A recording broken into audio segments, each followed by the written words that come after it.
এই মানুষটার সাথে আমার বিয়া হয়ে জীবনটা আমার তেনা তেনা করে দিল। সকাল থেকে একটা কাম করবে না, সুদ থাকবে উঠবে 9টা 10টার সময়। কোন জমিদার বাপু সুদ থাকে 9টা 10টার সময় উঠে? কলেই লাগে যাবে গন্ডগোল গন্ডগোল। কেরে গরুর গড়া দেয় না, খের দেয় না, ঘাস এনে দে, তাল হয় তামান বলে বউ করা লাগবে। এরা কোন ধরনের কথা? বউ তামান করবে, আন্দাবাড়ি করবে, গরু খিলাবে, ঘাস কাটবে, তামান কাম করা লাগবে। তাহলে কি সকাল বেটা চল মানুষ ভাত দিয়ে আমার লাভটা কি?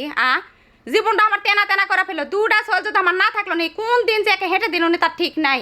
আমার জীবন অতিষ্ঠ হয়ে গেছে। খালি চলগুলার মুখের দিকে তাকে তাকে আমি পরে আসি। তামান কাম হামাক দিয়ে করে লিবে, হামাক দিয়ে করে লিবে। কি আলা ধরনের স্বভাব বেটা চলের? বেটা চল মানুষের না হাতে হাতে কাম করলে এরা বইয়ের আরাম হয় না, বইয়ের দুঃখ দরদ কোনো দিন বোঝে না।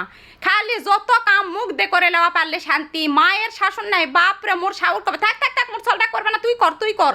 ও নিজের চল জিনি ওই জন্য দয়া লাগে। আর মুই যে পরের চল ওই জন্য মোর প্রতি এনাও দয়া নাই।